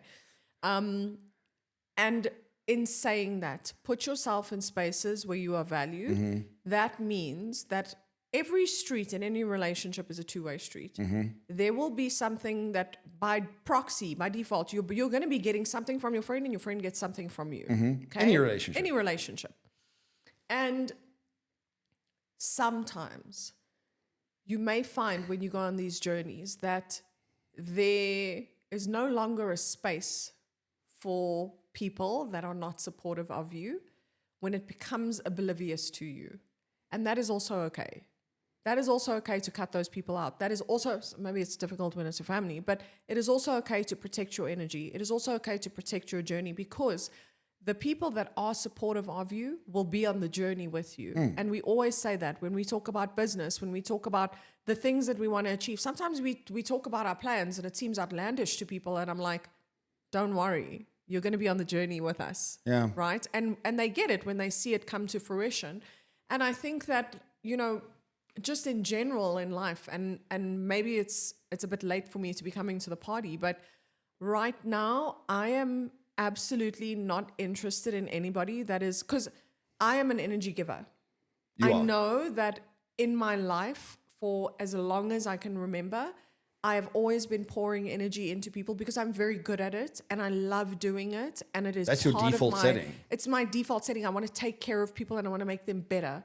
You know, there was this meme, I remember it was like my life's motto was, if you hang out with me for long enough, I'll brainwash you to believe that you can do anything in the world. That is you. And that is me. You. I know it's to me. a T. That's why when you said to me earlier, you know, you're very smart, I was like, duh, I know. Because I also know this thing about me. But people also know how to take advantage of that. And I've been in many positions over the last year where I've seen it happen in plain sight towards me. And I'm just like, you know what? I think it's time for some deeper and harder boundaries and protection of energy. And I believe energy is currency. Energy is what you believe, what you bring to the party. It's what you inject in your work. It's what you inject in your life. It's what you inject in your marriage. You are bringing energy to all of these different situations. So if you are in my life and you are taking my energy, but you don't give me anything back, Yeah. snip, snip. It has to be that way. Sayonara. It has to be that way. Because then what is the value to me? I will always be pouring, and you know me, Matt, I pour from an empty cup sometimes, Oh, yeah. so that the other person can be okay. As do I. And I think this can even be framed from a coaching perspective, where I had a hard conversation with one of my clients the other day, and I said to him, you know, the reality is this: if you meet me halfway, I will go much further than that. If you meet me halfway, I will give you 100%. I will give you more than you could ever have imagined you could get out of this process. But right now, you're not even getting to a quarter of the way. I'm fulfilling everything and more than what I promised, and you're not executing. And there has to be a point. This is like any other relationship. It's transactional and not in a financial sense. Yeah. Let's take money out of the equation. Yeah. It needs to, if I'm putting in the effort from our side, you need to be putting in the effort from your side. And you know when, just by the way, you know when a person is not putting in effort, because I have beautiful clients, but you know how this process goes. Life happens to you in the background sometimes and you're like, oh my goodness, I haven't performed for 3 weeks, and you now have to check in with your coach. Trust me, when those clients check in, they are the ones that I know have come to the table before. It's not a process of where you just wake up and you're like, oh, you're not performing, you're not injecting. Oh no, it's not like that. Not. I think, you know, it's really not that black and white. Like, people really, really do try, and they really, really have some really tough weeks where life is just lifing. And it is very clear. It's very clear when somebody's trying or when somebody's not trying. Yeah. Somebody can be trying and still not necessarily executing everything perfectly.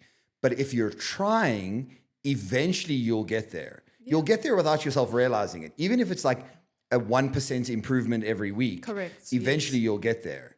But when you've been working with somebody for 7 months and like you break it down, say, okay, this week we're just going to focus on this, and they just never do it, you're not trying to do it. Yeah. You're not trying. Yeah, and I think also, you know, you can kind of tell sometimes right out the gate whether a person is invested or not. And can I just tell you, it is the weakness in my personality. Yeah. Because you contacted me to help you with something, so I'm bringing the game. I'm in it. People do not realize how invested we are in their processes. I really am. I get upset sometimes. Like, we were even talking. So just by the way, we're now in the Yellowstone era of our lives. We've just started Yellowstone. We're far behind, but my goodness, I love the show. Such a great show. Now I'm watching it, and who am I speaking about every day when I'm watching Yellowstone? Because it's in Montana. Oh, Connie, right? So I even said this to her in a check-in, because I'm like, Connie, I'm speaking about you every day. But it's just because I'm legitimately invested in this person's life. I mean, Connie, let me tell you, this client, what a beautiful soul. She just reminds me of my mom in every way. It's like, if I was coaching my mom, this is what the experience would be. And Connie sends me pictures of Montana, of where she's walking, of what it looks like. And she posts it sometimes on social media. And I'm like, whoa, Connie, this is a great place to get your steps. But the relationship between a coach and a client is not about macros and steps. No. It's so much deeper. I know where Connie lives. Yeah. I know where she's getting her steps in. I know, like, if I tell you when I speak about you, you've said it to me before. You said every time you speak about Connie, your face lights up because I just know that she's one of your favorite clients. Yeah. But it's true because Connie tries so hard. And, you know, she's so hard on herself when she has a bad week. And I'm just like, my Coco, we're good. We're good. We're good. We know, guys. We know, first of all, we know that nobody is going to be perfect all the time. No. But we also know when it's a result of trying and not quite getting it right, because then guess what? Eventually you will. But we also know when it's a result of just not trying. Yeah. And it's my weakness. It's so sad. I cannot deal with it because I will do everything in my power to make sure that we get you on track. I will have 50 calls with you in a week. Yeah. I will do it because I just want to know that you're going to be okay.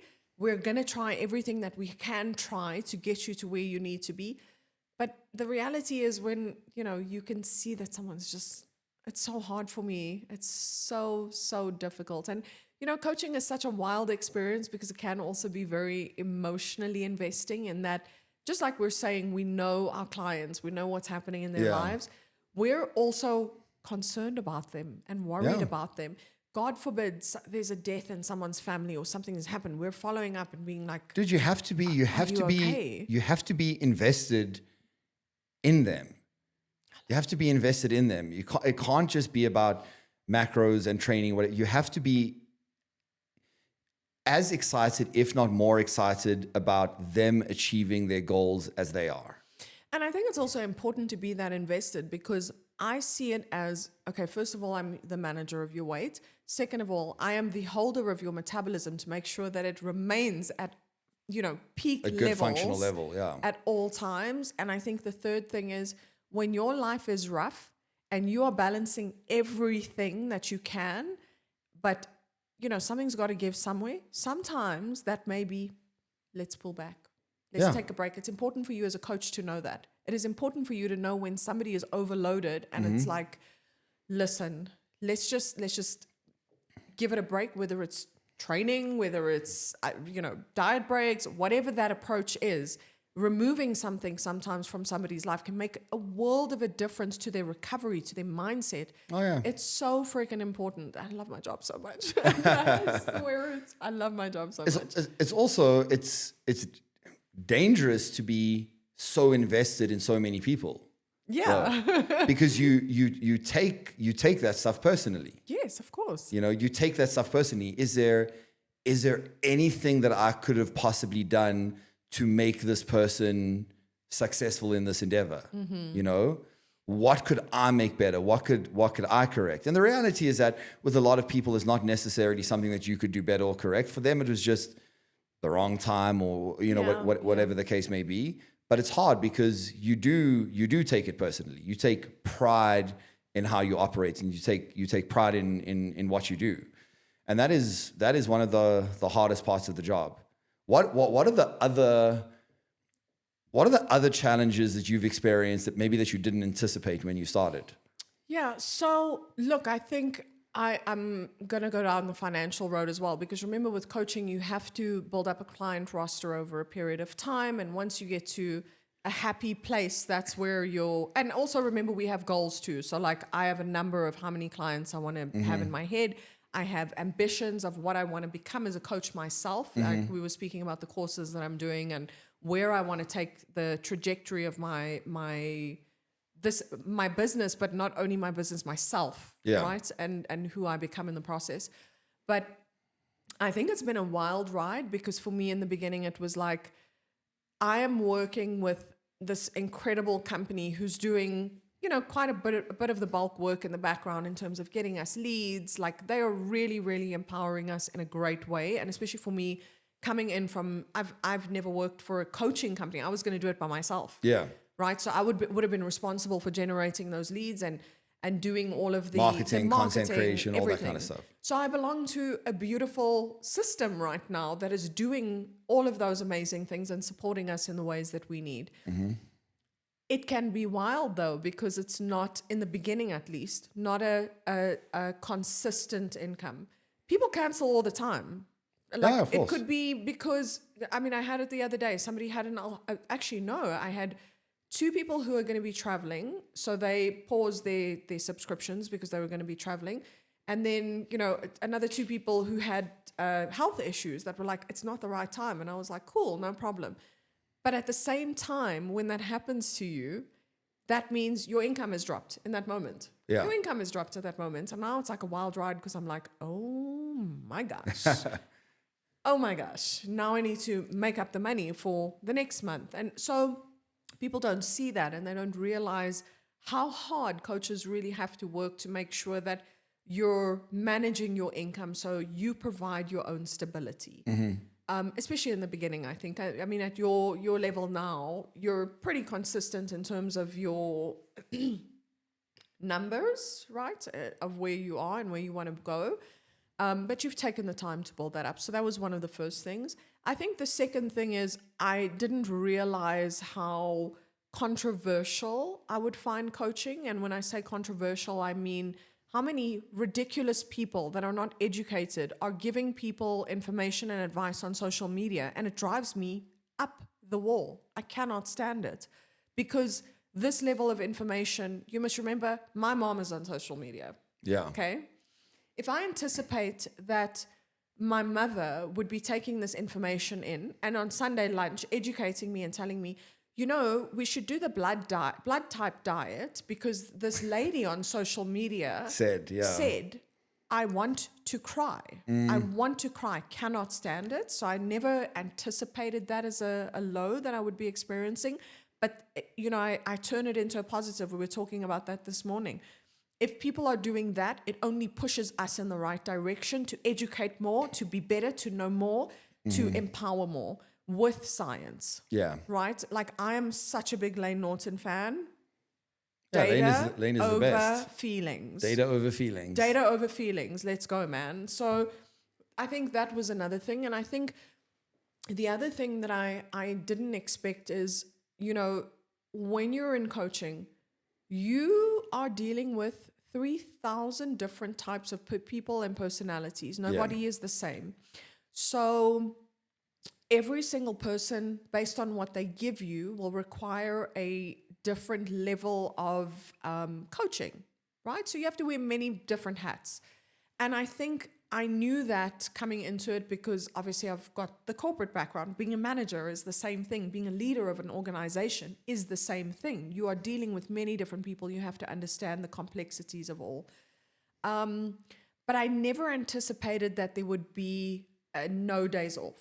And when I say that, I mean, we just had, I was halfway to pneumonia a week ago and you had a terrible chest infection. We got up and we did our check-ins, regardless of how ridiculous we sounded on those calls and sick and disgusting, because... Yeah, I had to be at Sharice's show day. Yeah. Coughing and spluttering and barely able to speak with a raging fever. My biggest concern was like, oh my God, I don't want to be the outbreak monkey. Yeah. But, But things like that are a reality. People don't realize that our personal time right now is shooting content or creating things that's going to make our business better in the long run, because it's about the long game. I didn't anticipate that. And I think, also with the dynamic of us, you just mentioned bodybuilding shows. I'm at all these bodybuilding. I may not be the coach. I'm at every single bodybuilding show. I'm part of Team Pro Physique. Oh, yeah. So for me, I'm a representative of this amazing company. I'm a representative of Team Weights. And best believe, if there's going to be hyper-focused mats on the day, you're also going to get fun fats coming in with the treats. That's how I've positioned myself in this. So I didn't anticipate that it would be as busy as it is now. Yeah. And also remember, we work in different time zones. So, I've worked for global companies before, and of course I was used to it, but I don't think to this level. I mean, sometimes we're getting out of bed at 9:30 p.m. and it's like somebody's just checked in. Okay, quickly, we have to, so Remember, we're not required to do that. We have a 24-hour turnaround time, but if you know our work ethic, you'll know why. Yeah, but you also very know well that is my big area of development at the moment. Is Pets asked me the other day, with him putting his foot into coaching, it was like, what are the things that you worry about in terms of like me going down this road? And I said to him, I don't worry too much, because I've made the mistakes so you don't have to make them if you listen to my advice. But I said to him, from the moment that you have one client, act as though you have 100. Mm-hmm. Because what you don't realize, you could be on paper a phenomenal coach, but if you don't have the systems to back that up, it becomes incredibly problematic. Yeah. And what you're saying is entirely valid. Like, we're passionate about our jobs. We have very profound work ethics. And when I started, I was the same way. I want to give everyone the best possible service. And, regardless of what time of the day it came in, as soon as the check-in came in, I would run and I would attend to it. But that can happen when you have 20, 30, 40, 50 clients. But then when you have 120, 130, 140, it literally can't happen anymore without either you burning yourself out completely or compromising the quality of what you're doing. Mm-hmm. So what I didn't anticipate, and hopefully what you've anticipated and what Pet's anticipating and stuff, is the fact that your systems have to be really, really solid in terms of, this is the time of the day that I do my check-ins. If you don't get it to me in by this time, I'm going to be getting back to you the following day. This is the time of the day that I do content creation. This is the time of the day that I do podcasting. This is the time of the day where I can actually go train myself. This is the time of the day where I'll do new client calls, current client calls, et cetera, et cetera. There's a lot more to the job than just check-ins. Yeah. Because if you don't have a system and you don't have a schedule and you don't have a routine, you are going to drown. Yeah. And then the net byproduct of that is that your clients are not going to get the service that they deserve. Absolutely. Yeah. And I think also, the one thing that I have to say about this is also coaching is also part of our lifestyle. And when I say that, I mean that, we're training consistently, we're eating well consistently, we're doing all of those things. Okay. Sometimes we also have moments where life happens to us. Like doing 3 house moves was traumatic for us. Finding a routine after those 3 house traumatic moves. Traumatic is an understatement. Oh my goodness, I'm still recovering. But finding a routine after doing those things was very difficult for us. And we even admitted, we were like, goodness, during this time, whether it be a week or 2 weeks where we weren't doing what we know we are telling clients to do, it can make you feel like a fraud. Yes. Because you're defaulting on the things that you need to be doing, and life also happens to us, right? So it's a very, very difficult thing, and I think the one thing that I didn't anticipate as well was, I had joined a team. If you look at the Pro Physique team, every single person is a competitor and they're shredded. Yeah. And I was overweight 5 minutes ago. 5 minutes ago. And when Team Pro Physique hired me, just by the way, guys, this was the worst thing that could have happened at the time. I was diagnosed as perimenopausal and I had gained... It happened at the exact same time. It happened at the same time. I had gained about 10 kilograms due to everything that was happening with me hormonally within my body that I had no control of. No matter what I was doing, I could, at the time, couldn't lose the weight until I started HRT and, began the process of that. Didn't Pro Physique call me and say, "What's up, Pats? Welcome to the team," when I was a bit heavy at that time. Yeah. Oh my goodness, was it not the thing that killed me? Because even though I have the knowledge and I have the ability and the skills to help people, I was more concerned about what I looked like in my head. Because go to the gym and hire yourself a personal trainer. Are you going to hire an overweight one? Thank you. Lane Norton has spoken about this at length, where he said, when he's at an off season from competing in powerlifting meets, and he needs to be a little bit heavier because he's obviously got to grow during those periods, business doesn't do as well. So your physical reality becomes a manifestation of how good you are at your job. So I never anticipated that. And I was just like, oh no, like I don't like this feeling of tying my identity to what my body looks like, because I've already done that for 38 years. And also you're probably telling clients not to do that. And I'm telling clients not to do that. Yeah. So it was a very tough thing for me to kind of get my head around. And I think, obviously I went back to not back to gym, but at the time I had spent a lot of time in healing my body, healing my gut, making sure that I was in a good space. And I was highly self-conscious. And let me tell you, it was such a stupid thing to do. It was such a stupid thing to do in retrospect, because my clients respect me.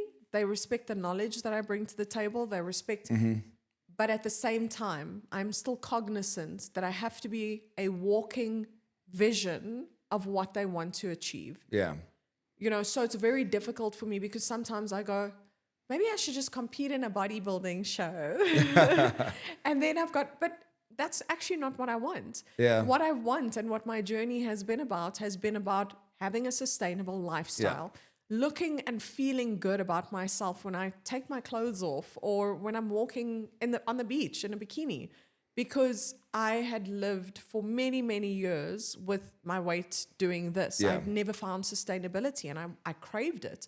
So it was such a wild ride for me from that perspective. But right now it is, it's so fulfilling. It's so fulfilling, and I love it. And I love that I'm doing it with you. And I love... Yeah, it is an awesome experience. Yeah, like the energy that we have together in terms of what we bring to the table.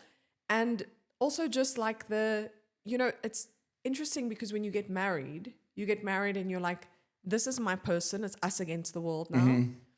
And now in coaching, in terms of how I'm developing myself and the skill set that I'm trying to build to get to the level that I want to be at, and learning from you as my coach too, is that bringing back that feeling of like, we're the team, we're the ones. Exactly. It's a great feeling, and it's already become a scenario where I can already start learning things from you, particularly as it pertains to like how you interact and engage with your clients.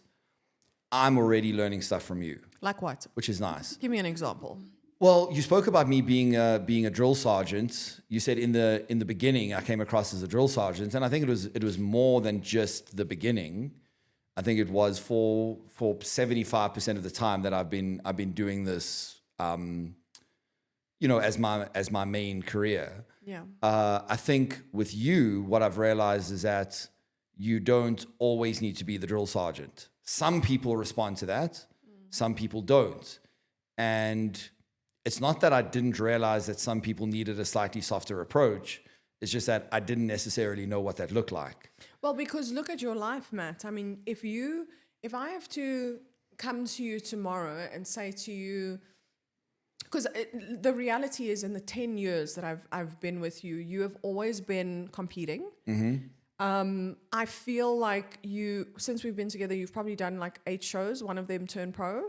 Probably something like that. Yeah, it was almost like a show a year. There was only like those 2 years where you took an off season. Yeah, I think it's somewhere around 6. I think I've done like 6 shows in that time. Yeah. So the mindset that you have in terms of how you execute in your life has always been very drill sergeant-y towards yourself, because you have towards goals. Myself, yes. You have goals to achieve. You have things that you need to do. You have structure. You need the process. You need everything around you to fit into that structure. So that is how your modus operandi in your own brain has been for many, many, many, many years. Correct. Only recently, and that's why, again, I keep crediting Joe, only recently am I seeing you enjoy, small things where I say to you, honey, it's Sunday, let's do our picnic in the garden. And you're like, I'll get the picnic basket. Yeah. And so I think it's more because of how you operated and treated yourself And Very that good like perception. manifested in your coaching, and lots of people gravitate towards you because they want that in terms of the approach of the person that For they're sure. going to be working with. And a lot of people need it. And a lot of people need it. And sometimes there are soft people that come to you, and I've seen you have very, what's the word I'm looking for? I want to say Compassion. like compassion and empathy. Yeah. Also because of what you've seen me go through. Yeah. And how you saw me transform, and how long it took for me to transform, and what that looked like in the process of transforming. And also understanding something. I mean, guys, can I just tell you, the highest rate of divorces that happen in life are to women during the age of menopause, statistically proven. So to you also be on the side of experiencing what that felt like for me has been, I think, incredible for you, because now you're bringing in all of this other experience and going, I get it. Yeah. I get it because my wife, my Went wife through was experiencing this exact thing. Give yourself some grace. And you would not have responded to a drill sergeant. Oh, absolutely not. At that time, you definitely would not have. At that time, maybe now. I think now would be a different thing because I'm actually a coach. Yeah. So now So you respect I'm the process searching- a lot more. I respect the process a lot more, and I'm also searching for that drill sergeant in you right Yes. now to see what that looks like for me. But I think, Oh, is that what you're looking for? well, the Because I can give that to you. hang on there. Hang on there. Yeah, the drill sergeant in you, but obviously it was, for me, it was more education. It was living off of that education and learning from it and implementing it as well. 100%. But I like the evolution of Matt, is my point. And I think you could even say the same thing about me. I like the things that we're seeing about ourselves, that we're evolving and changing as we go, that is making us better. The injections that we make into ourselves to educate ourselves more, to drive higher, to do more. And, also love the people around us and take care of us. I think we've made more of an effort in this year with our families, with our friends. I mean, maybe not last year, because last year was like we were in complete hustle mode. But it's nice to see that journey and that evolution in play, and also to see, I know where you're going to go. I have firsthand knowledge in the fact that, number one, I am Alan Gray. I dated you when you had absolutely nothing at the time. Absolutely nothing. When I say absolutely nothing, guys, I'm telling you, this man built himself an empire, in the last 10 years. So I am Alan Gray, and I know... I still don't know why you agreed to go out with me after our first date. Do you want to know? Yes, I do. Tell me. Truthfully. Yes. It was actually our second date. Okay. That sealed the deal for me, when I made a statement and I said, I've never had a man take care of me. Mm-hmm. And you said? Challenge accepted. You looked at me But dead in the eye. You did not flinch. And I believed you, because I could see that you were a person who, when you say you're going to do something, you're going to do it. So in knowing who you are now, I know what you will become. And I hope that in 5 years, people come back to this podcast and watch what I'm saying now, because I know exactly where you're going. Remember this, because in 5 years' time, we should come back to this podcast and watch it. Yeah, and see what becomes of us. This should be our time capsule. That's why I love YouTube in general, but definitely podcasts, because that's exactly what it is. Mm-hmm. It's so cool to look back at previous times, previous episodes, and be like, I completely forgot about that. I remember that time, and it does give you that perspective in terms of how far you've come.